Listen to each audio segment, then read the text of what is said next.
All right, everyone, welcome. Hello, I'm Carol Serdar-Tepper, and thank you for attending today's Quimper Geological Society lecture. Am I too close to this? You're fine. Good. All right.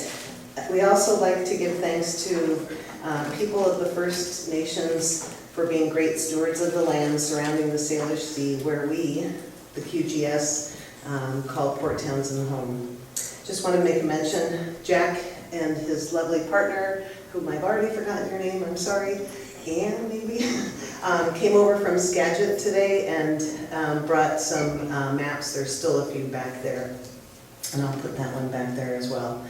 Okay, welcome to the first talk of the 2025-26 lecture season, but I've got some information and announcements that might take a few minutes. Sorry for those of you that are old hands at this, but just want to thank everybody for the donations that you've provided. It helps QGS get the Quimper Geological Society, QGS, get the recordings of our lectures onto the website. So all of the dollars are appreciated. If you happen to write a check, please make sure that you write Jefferson Land Trust, who you address it to, and then in the memo put the Quimper Geological Society. Again, thank you for your support. The QGS website, quimpergeology.org, has the most up-to-date information. Check it frequently because sometimes there have been a few people who have unsubscribed and didn't mean to, so check to make sure that you're still a member or a subscriber. If you're not getting the emails, send an email through the website and I'll get that. All lectures are on Saturdays at 4 p.m. We typically have 5 or 6 per year. Last year was a record number of 8, which we won't be doing again. And as a member, you will receive an email 10 days and 2 days prior to the actual event. So again, if you want to know sooner than that, check the website. Okay, and the website is free to anybody. There's no membership fee, but if you aren't a member yet, it's easy enough to join. You just get emails about the lectures and the field trips. Okay, although we have already begun soliciting other geologists to come and do presentations, what we have on the calendar are the firm dates and people. The next talk is going to be on December 6th. David B. Williams will be presenting on his 2 new books. David blends geology into his lectures, walks, and news reports on his blog titled The Street Smart Naturalist. Check it out on the web, it's a great resource. Help us welcome David back on December 6th, 2025. He will have books to purchase and sign just in time for Christmas. And then May 2nd, has anybody heard of Nick Zentner? So the last time Nick presented, we had hundreds of folks attend, so we're in the application process with the Chimacum School District to use the auditorium there. I just had another suggestion that I'll be looking into if things don't shape up. So May 2nd, Nick's calendar is booking up, so we're kind of stuck with that date now, so let's make it all happen, visualize it. Okay. The Quimper Geological Society has been around since early 2000s. We have hosted several speakers from Washington state agencies. They have provided us with new information about current geologic projects and help us understand the risks that we as citizens of the state of Washington live with.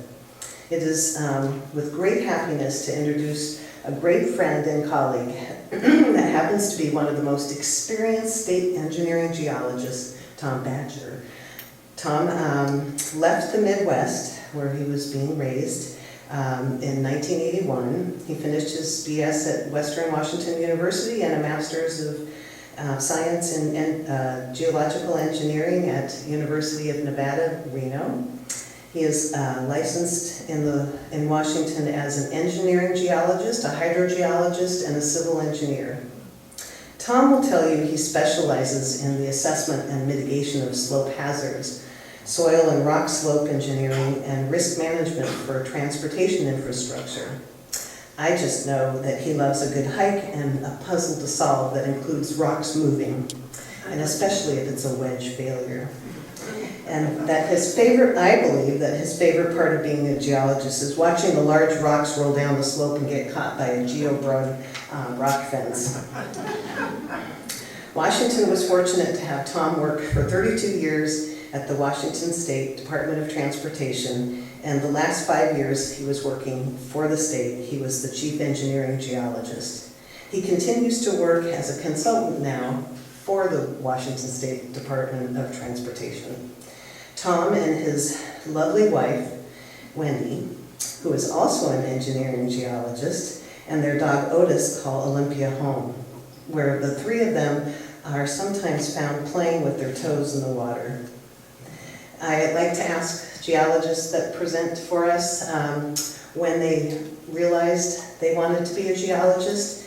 And Tom said that while he was in Cincinnati in college, he had taken a geology of national parks and figured that he was a lost soul and trying to stay out of trouble, and he found his call. So he fell in love with geology, came to Western and finished, and the rest is history.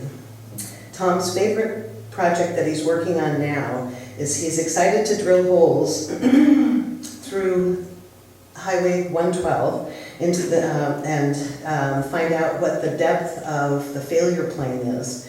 He wants to learn something about this with all this data that they're going to be collecting. Okay, let's see. But his favorite project of all time was working on the Oso landslide in 2009. Please help me provide a warm welcome back to Tom Badger.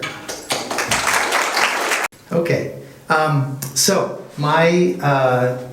you've read the announcement. I won't belabor the intro here, but this is gonna, the presentation today is gonna cover some work I did for the state agency, transportation agency, back in 2022-23, looking at the risk issues surrounding flood and geologic hazards that impact the highway out there, and then some work that's just starting now. So let's get into this. It does sound echoey. Maybe skip just a little lower. Yep, I'm trying. Okay. How's that? That sounds still kind of echoey, but okay. So what drives a lot of strategy and the like in public and private infrastructure is this topic of resilience. It's in legislation, it controls what funding comes through, and I just picked this definition from Federal Highways Administration. It's about maintaining and anticipating problems and adapting to those conditions, and this concept of trying to recover. We're not looking necessarily at fixing and making everything perfect. It's adapting to the hazards that we have. A little farther away. Is that better? Okay, thank you. So that is the overarching goal of the work, the studies that are going on and have been and will continue here. So let's get oriented. This is the northern coast on the peninsula. We are, here's Port Angeles, we got Nia Bay and Forks down here. There's several highways that service this area, but principally the main road of interest here is this coastal route, 112, goes into Clown Bay. And once you get past Clown Bay, there's no turning around. It's a dead-end road. It services the community of Nia Bay. There's about 1,500 people live out there during the wintertime.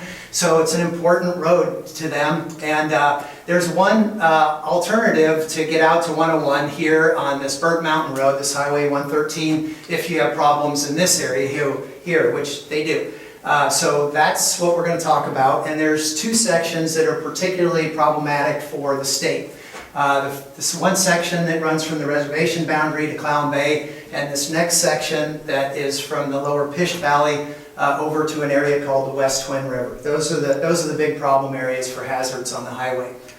Now, many of you have seen this map, and let's just kind of focus now on that square up there. So we're interested in these outer rind of peripheral rocks. In specific, there's just 2 rock units. The highway is impacted, and those of you who went on Aaron's field trip know a bit about these now. But the nature of those rocks are especially problematic for engineering use. And so that term of particularly unfavorable geology, let's talk about that for a minute.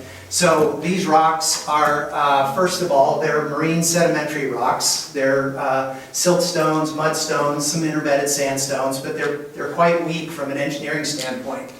The other unfavorable attribute of them is those rocks are dipping unfavorably towards the strait, and that is a consequence of the collision of Silesia there.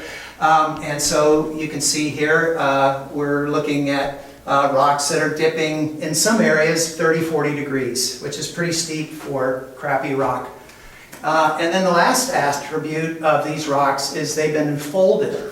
And when you do things, you strain rocks, it damages them. And one of the concepts that's pretty well known in these is that accommodation of movement manifests on these bedding planes. Here you get what's called flexural slip, and you build these incipient planes of weakness on these bedding surfaces, and then you induce a lot of fracturing in them. That combination is kind of this basis for this particularly unfavorable geologic setting. And this is what they look like in outcrop when you get to see one out there. They're not a lot abundant, but you can see some of the structure that's dipping outward of the slope here.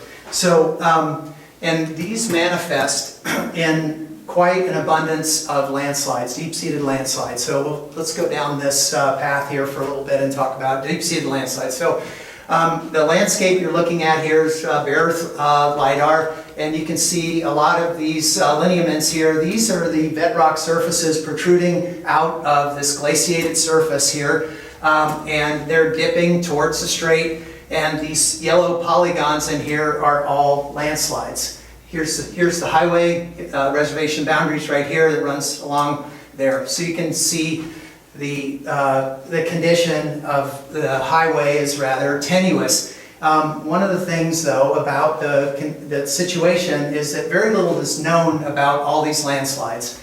And one of the tasks that we're hoping to do on this next round of work is to kind of look into these and try to understand them better with respect to what risks they pose to the facility.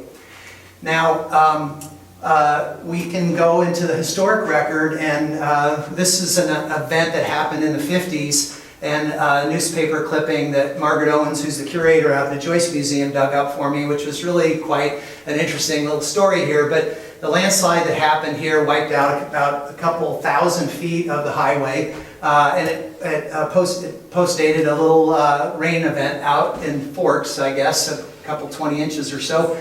And I just want to read you a little bit of a crew that was out working on this, and they described it looked like a river going by, only instead of water were just all these trees still standing, just moving steadily down the hill into the strait. So that description is incredibly useful as we start to think about what sort of hazard these landslides potentially pose, in terms of speed, their size, and the like. So the first one that I became involved in is about in the same area. Here's a school bus and a car for scale. This is back in 1990. This one happened quite rapidly. This is about 30 miles east of the Neah Bay area. And it was pretty interesting to go down on the beach and see the whole beach upthrust about 30 or 40 feet.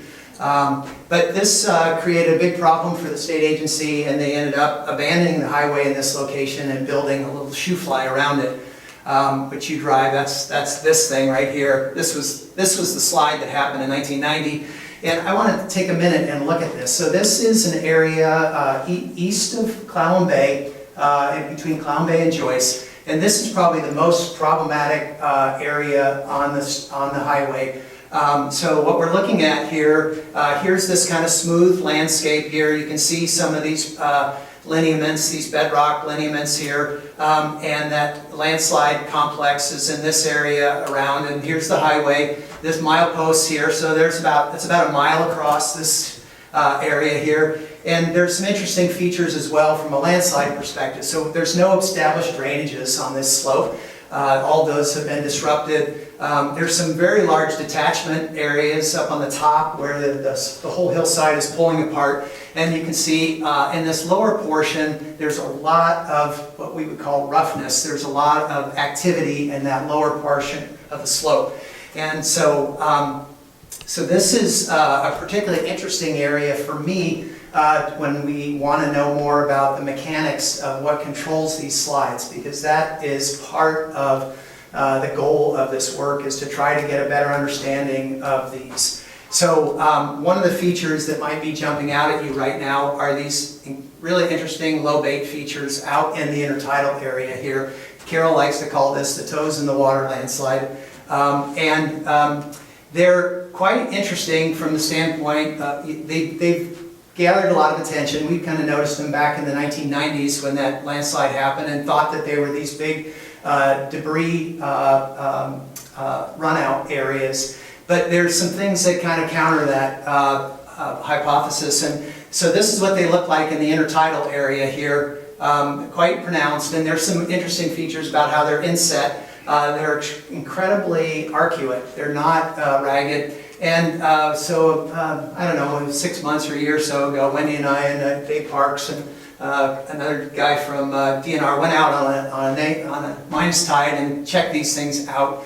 And this is what they look like. So these are about 1,000 feet offshore. And here's another one in here. And what's interesting is that there's no landslide, there's no debris in between the shoreline and these, I'm just calling them levees, boulder levees. It's not the best term, but the thought is, my thought about these is that they represent some sort of thrust sheet that are propagating out into the strait. So the structure that controls this hillside, there's mapped bedding up on the hill that's dipping towards the strait about 30 or 40 degrees. There's a syncline, an arc, kind of a basal fold offshore, which is this kind of warping up out here. So this is kind of my cartoon of what I think maybe what the geologic conditions are at this one theory is, and that these are representing some sort of thrust features that are propagating way offshore. And so that's one thought. Some people have thought that there is kind of an anthropogenic source, like the collection areas for fish entrapments that might have been developed here. So anyway, a lot of different ideas about this, but what I want to do for now is talk a little bit about groundwater and how groundwater affects landslides, and I think this slope is a good place to kind of burrow into that. So I just enlarged this, and this is, there's no exaggerated scale. This is what it looks like, and at this particular location, my feeling is that these are landslide deposits here. This is what's moving. This is what we would call sort of the basal failures surface. The depth of this is 500 feet between these tick marks. So I think that the failure surfaces here are somewhere between 300 and 500 feet below the ground surface. Here's the highway right here. And so the question that we want to look at is what sort of controls there might be for groundwater in a system like this, in any landslide for that matter. So I like to kind of start with something like this. So this is a big landslide complex just a little bit to the east of here, quite large. It's about a mile or so, a mile and a half across. And you can see this headscarp, it's warping right into this prominence structure here. And what's interesting in it is there's a huge sag pond, a big wetland in the headscarp area here. And so if we put that onto the map, onto this geologic section here, that's what we've got here. Here's this big pull apart feature up at the top. And we can imagine that basin, because we see lots of other closed basins here, do not generate much surface flow. They're an entrapment area and a recharge area. So when we think about groundwater regimes in landslides, this and in hill slopes in general, this would be considered a unconfined aquifer. So we've got recharge that's happening from precipitation. Probably these closed basins are contributing to it. And if we were drilling test holes and installing piezometers, that groundwater surface would develop in some configuration here. Maybe it exits the slope and you can see seepage on the slope. So this would be a very typical groundwater regime for a hill slope or a landslide that you would be looking for that would impact stability. There's also in this instance, in my view, and in past experience I've had with landslides in these kind of folded sediments, where you can have confined aquifers below the failure surface. So that's what I'm showing here. We've got some wells now that penetrate into this bedded unit down below. And because you have some aquitard, some capping impermeable zone here, you're capable of confining a lot of pore pressure that is recharged up here. So these aquifers typically are not recharged by infiltration, but they're generally off-site. And you can generate some tremendous pore pressures in these kind of confined aquifer systems. And now I'm going to take one little deeper dive here and talk about how does groundwater affect slope stability here. And I know this is a Saturday recreational talk, but we're going to just get a little deeper into this. So I took a slice, like engineers do, out of this landslide here to evaluate forces on it. So this slice is where this boring was drilled, and there might be a little bit of an inclination of that surface here. And so we've got this landslide deposit, or these landslide materials moving over this bedrock surface. And because it's a tilted surface, there's gravitation that acts on this. So the motion, the driving force for landslides is gravity, and that's what I'm representing by that little arrow. That force is resisted by the strength of the deposits, this sheer strength of the material. And I'm putting this equation up here with a few Greek letters, knowing that you guys can handle this, because it really speaks to what are the primary contributors for strength. So there is one parameter called cohesion. You may have heard that term. This is the sticky stuff in earthen materials. This is the clay, the silt, cemented materials, lithified materials have cohesion. Sands and gravels, no cohesion. So all the strength is derived for sands and gravels and really broken material by what is this term here, which is friction. It's friction angle. You think of like a pile of sand and the angle that might develop on a pile of sand is, some people use the term angle of repose. That is the phi angle, the internal strength of it. And there's two parameters that act on that. I'm going to back up here 1 second. There is how thick of a material is on it, how much weight is on it, gives you the strength of that friction. So the deeper it is, the stronger the material is on that. But water pressure is what counters that strength. So that water is a buoyant factor. It is the pore pressure in the water, that column of water, that is countering the weight and providing buoyancy to that material. And you will hear over and over, water is a lubricant. Water is not a lubricant. Water functions to build pressures. Another topic of concern that impacts the highway here is lowland flooding in some of the areas like the Pish, Hoko, Ozette Road is impacted. This is a November 2021 photo, and that's 112 there. These events are pretty frequent. And then there's the tectonic issues and the earthquake hazards issues, and you probably have seen this figure. So the regime that we're in here, we have shortening that's happening in the crust, so we get crustal earthquakes and faults that are developing as a source of seismic hazard, and we have this big subduction zone that generates these potential for large cascading events. I know Chris Goldfinger was here, and you guys may have seen this one, but this is a fantastic record that they have established for cascading events in the last 10,000 years. That's what all these bars are, these 18 events that they've been able to establish from these turbidite deposits off the shelf. And I bring this up because one of the things that we're going to talk about here in a minute is recurrence and likelihood as we get into the risk topic.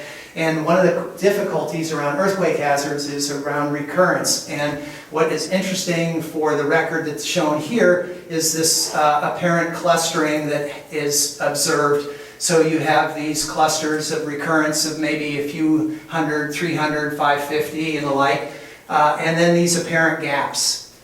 Nobody knows. We're right here right now. Are we entering a gap period where there might be a 1,000-year quiescent period? Or are we at the end of our 330-year life on the Cascadia event, and that's what's waiting for us? So nobody knows this, but it's sort of just a really interesting data set. And how that translates is, besides the shaking attribute, is the known subsidence that would be occurring there. So this is expected subsidence out at Nia Bay, maybe on the order of 12 or 13 feet of subsidence. And then this recent work of the tsunami inundation zones on the coast. So those colors are areas of expected inundation, and the blues and the like are in the 20 to 30 to 40 foot depth range.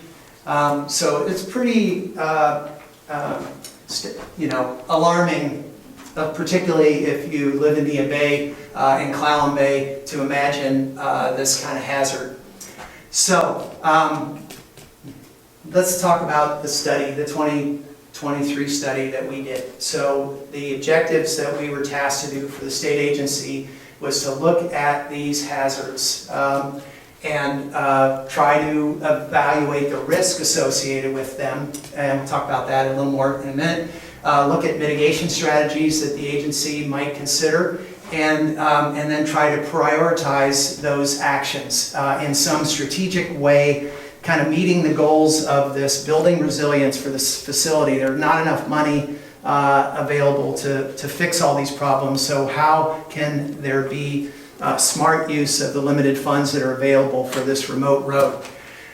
So I want to talk about risk for a second. Risk is kind of a sort of thrown around word, but when you get into quantifying it, there is a very definitive definition for it. So it's the hazard, it's the landslide, it's the shallow landslide, it's the coastal flooding, those are the hazards.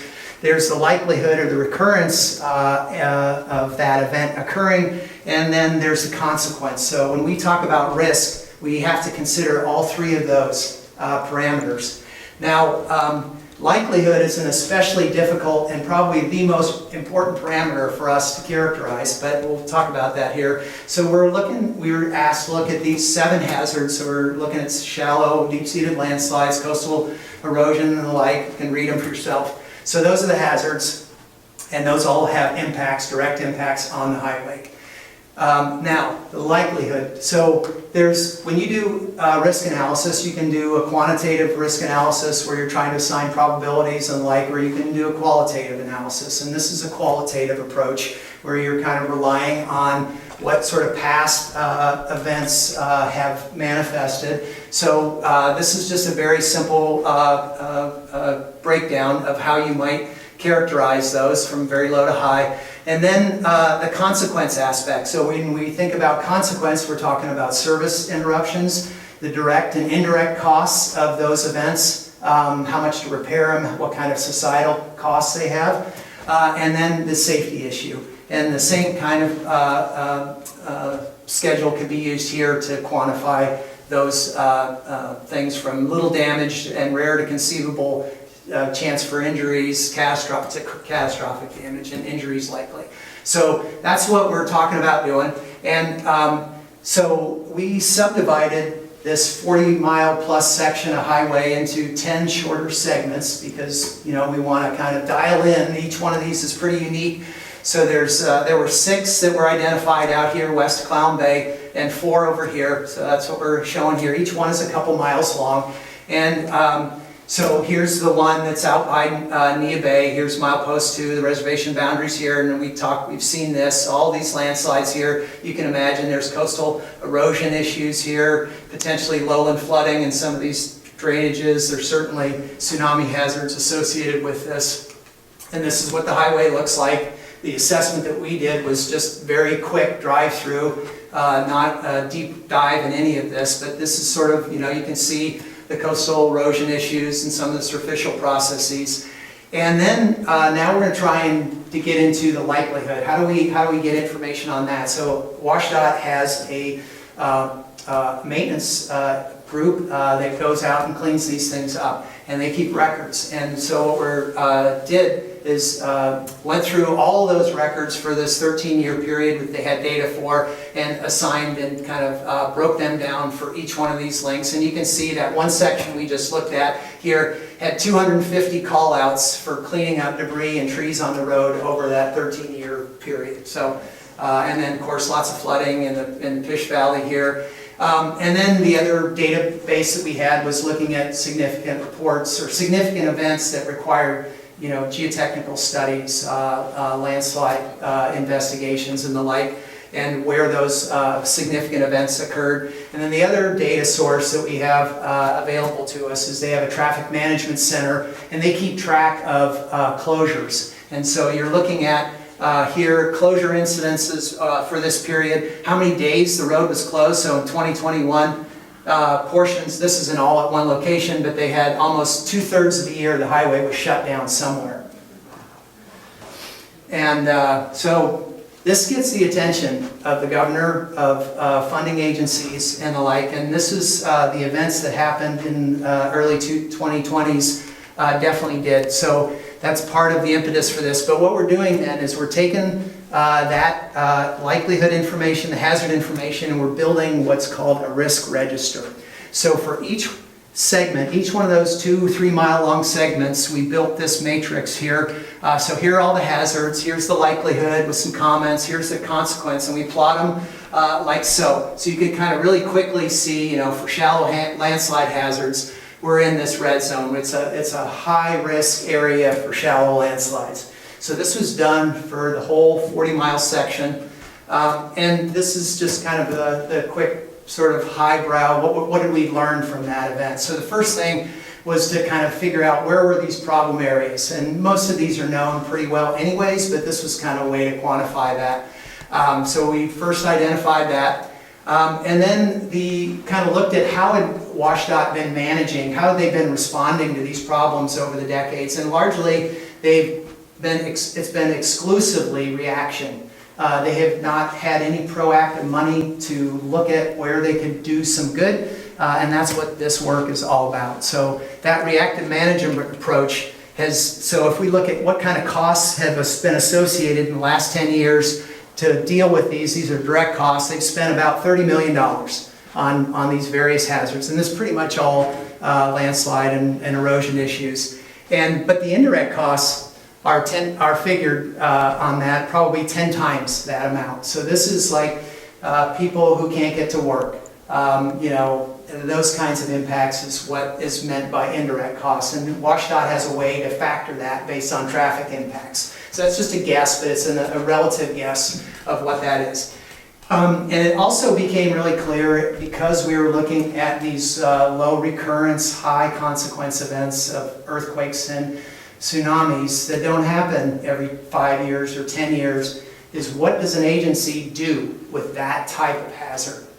That is a huge question, and the answer really has been to punt. This doesn't get focus except in certain areas of engineering, like for bridge structures. You might design for shaking, for instance. So that was a kind of a reality of what was done there. And then the recommendations that were made in that report was that there's no question they are on this treadmill of they're going to spend money when slides happen. And that, you know, right now they've had about an annualized cost of about $3 million a year, which, you know, from my perspective is cheap considering the amount of hazards that they're dealing with out there. But anyways, to the money people, maybe that's not as much so. But the other thing that became evident is that because it's a dead-end road, that they absolutely needed to consider alternate routes or detour routes out there. And so this is what I'm showing here. This is a detour route that was used by the Macaw using the CQ main line. You can see all the different landowners here that they have to negotiate with to use that logging road. It's a big issue, but it's one that is their only way out if the road's cut off in this area. And then there is the potential to identify imminent problems as they develop. And so that was an opportunity that we recommended they look at. And then internally, what sort of management actions could they take? So there's things, you know, shy of going out and fixing things, You can monitor for problem areas and maybe do preemptive closures if something's getting really bad. You can look at what's happening around the highway, and there's been some impacts related to some ongoing activities outside the highway right-of-way that have impacted it. And then they have some internal databases that need updating, and maybe they need to do more with their maintenance forces. So I just kind of look at a few of these things a little bit more specifically. Monitoring. This is LiDAR we're looking at, and this is a comparative comparison between two LiDAR scans from 2006 and 2018. And we're looking at that same area. It might be familiar. The green, and so you take what this is, we call it a change analysis, and you difference the elevation between those two surveys. All the green is not moving. The blues are areas where elevationally the slope is dropping, and the warm colors in here are where it's accumulating. And this is an incredibly powerful tool to look at surface deformation. So what we can see here now are these areas of evacuation, these lineaments that are happening here. So these are these tensional features, these pull-apart areas that have happened. And oh, by the way, you'll want to know the scale, the colors here. So this is in feet. So over a 12-year period, we've had about 3 or 4 feet of movement up in this upper portion here. And so you can see there's a lot of slope distress that's happening above the highway here. And some of that is popping up in this area here above the highway, but there's also some really big problems that are starting to develop downslope of this. So this is, there's one more campaign that's coming. We should see the data next week. So this is the next phase of work. And one of the things that we're hoping to do is start to look at rate of movement. Rate of movement is an incredibly useful thing when you're looking at risk and where deformation is going. So that's a really powerful tool. The other thing that is really has some potential as we start looking at this topic of likelihood, we really need information about how likely some of these features are going to become active again. And that's what landslides often do, is they reactivate. And what I'm showing you here is an analysis that's done using LiDAR. This is the OSO, this SR530 landslide. And it's a sort of a time history of how the slope degrades over time from 0 years out to 12 or so thousand years. And you can potentially, and if this has been done, is use this as a metric to look at what sort of activity these landslides have had. So we're hoping to kind of employ this methodology to look at this huge area of landslide impacts. The other component here is that the activities that are happening outside of the state highway have the potential to impact the highway.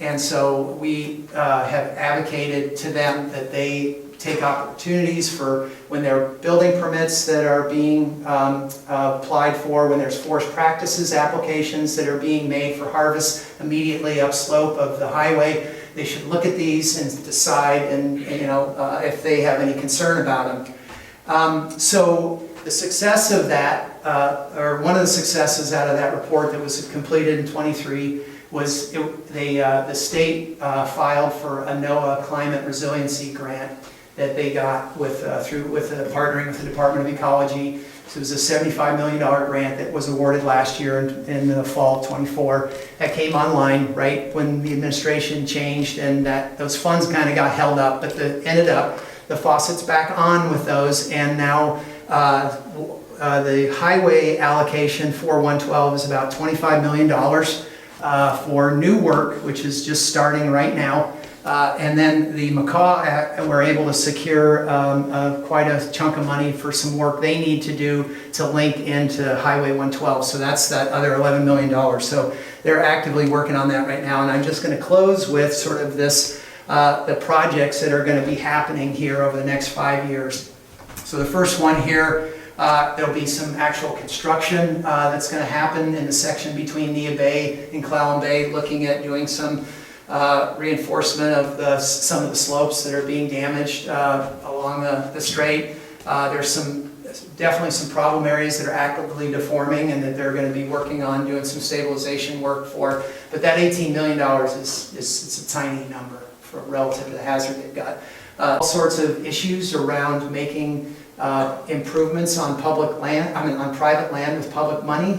And then there's multiple landowners to work with here, but that's one of the projects that's going on right now that the Macaw are very interested in seeing.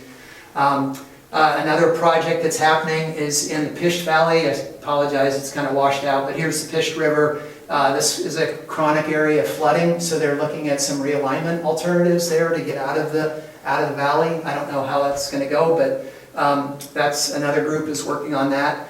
Where we're going to work on this area here, it's called Jim Creek. This is in between Clallam Bay and Joyce. Chronic area of big landslides. Here you can see in the creek right here. This is another one that happened in the 90s. These happen every 10, 20 years, events like this. And these are multi-month closures. And then the last one is this huge problem here that we call Sumas Pass. And this will again be to look at what sort of alignments are. This is going to have some very deep test holes drilled. That's one I was very interested in drilling. So these will be 500, 600, 700 foot deep holes with lots of instrumentation, trying to understand the mechanics of this and relate that to some of the other landslides that are going on there in the area. So the last piece is this area of lowland flooding that happens on the Hoko-Azet Road and its intersection with 112. So they're looking at grade changes there and possibly a new bridge to get out of that impact. So that's it.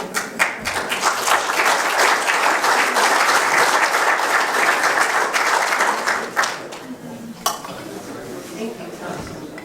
Can you hear me? Is this okay? Yeah. We have a lot of time for questions, if anybody has a question.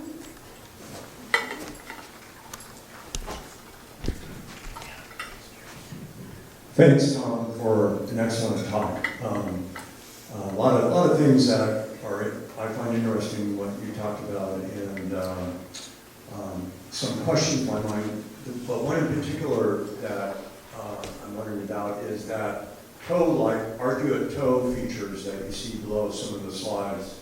I'm wondering if there's any way to put some kind of strain gauge out there on one of those at a low tide, or a survey marker so that one can come back and measure relative elevation change or other types of strain out there to see if there's any creep and continued movement on that thrust plane, slide plane. I think that would be a really cool thing to do. I mean, you have to wonder, why are those levees, or I call them levees, but why are they preserved? And this is a big surf area here, so you see that kind of strain that's happening on the slope. I think they're probably active, and it'd be really cool to confirm that with some sort of instrumentation. Or that's a great idea. Oh, Carol's the decider. Sorry. You showed the two cross sections with the confined and unconfined aquifer conditions along the slip plane.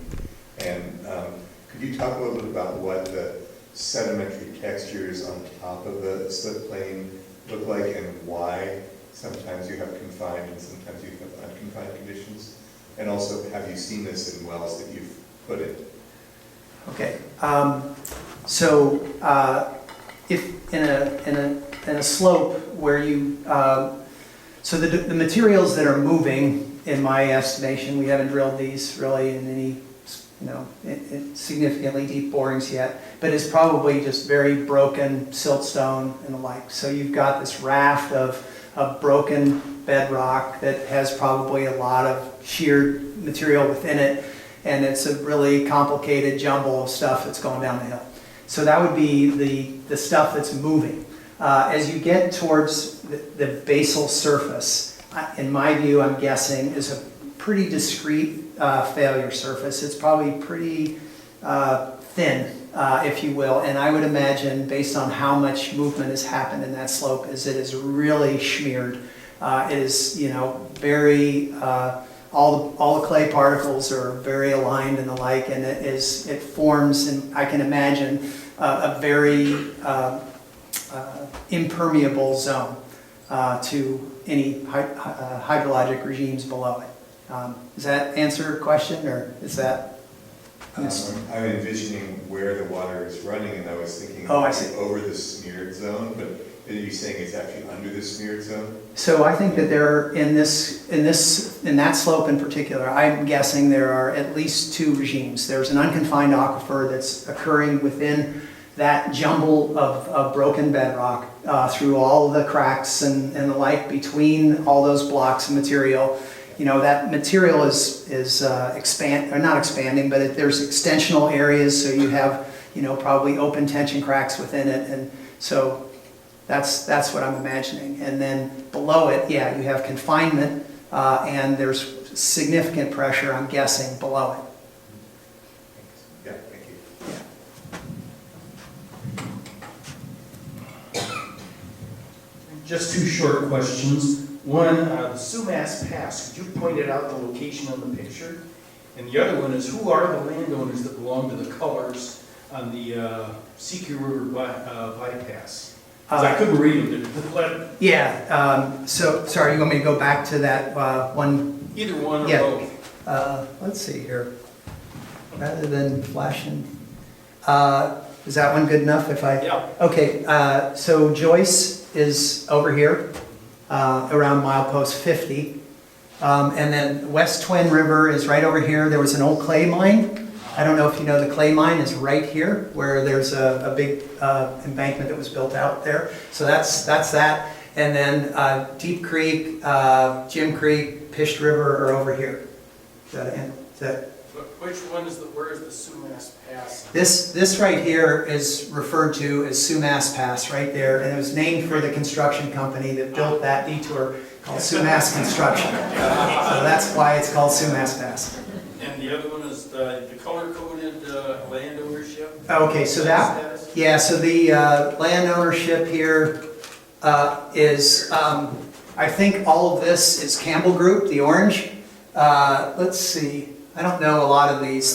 The green is Green Crow, Merrill and Ring. I don't see any out on the coast, maybe. Rainier is farther to the east. Okay. Yeah, I have a question. Oh.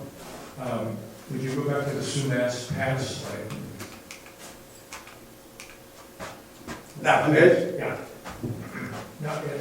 All that dashed yellow line is moving north. That's a pretty big area. So for the sake of the camera, he's nodding.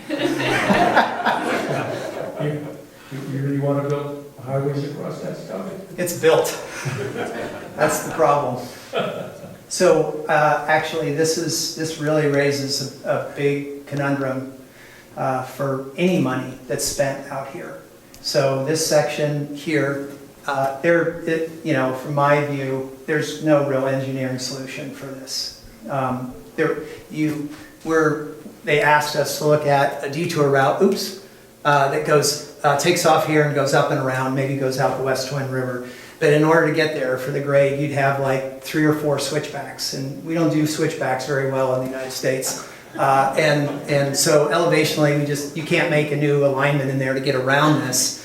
You're not going to stabilize this. So the question is, all the other money that you're going to spend west of here has to figure into this big piece of this road just going away in the middle of the night. Thank you. And my second question is, so I have a microphone. Would you back up to that also roughness one? Now, okay, can you describe for me what I'm looking at? Sure. So this is the day one. This is what the deposits look like right after the failure. And they did what I would call a forward analysis. So they have a way to reduce the roughness of this deposit over time. So there's 1,000 years, 2,000 years, 3,000 or 5,000, 12,000. And it's a way that they can predict, sorry, Carol, what? If you point out the scarp and the direction Okay, so here's the head scarp here. Here's the river, so it's the direction of movement is to the bottom of the image. So this is a GIS exercise. It's an analysis that they've done looking at how those deposits smooth with age.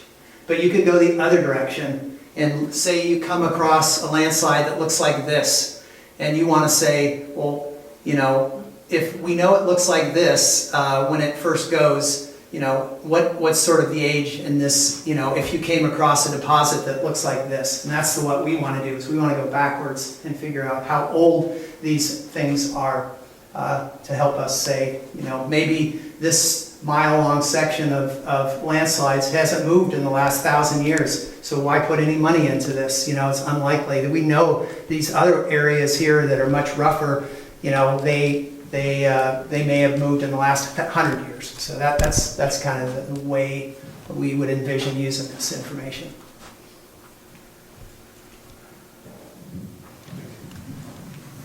Thanks for your talk, Tom. First of all, how often are you getting useful LiDAR updates?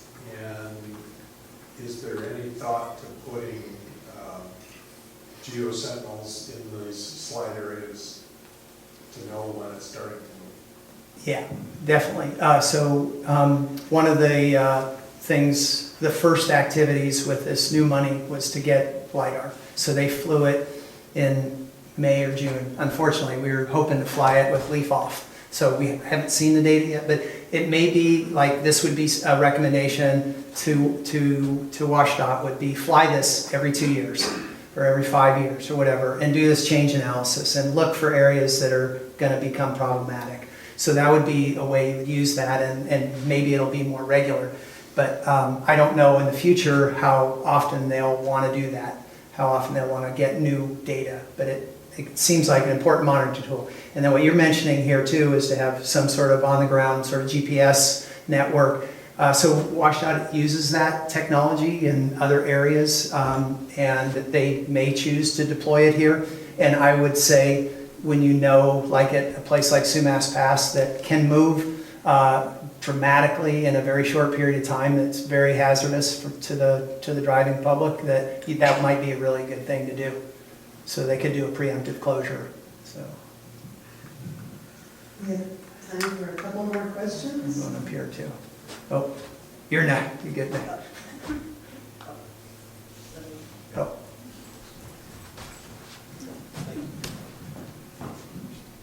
When you're doing your drilling through the landslide masses, are you anticipating putting in permanent piezometers or disturbance measures?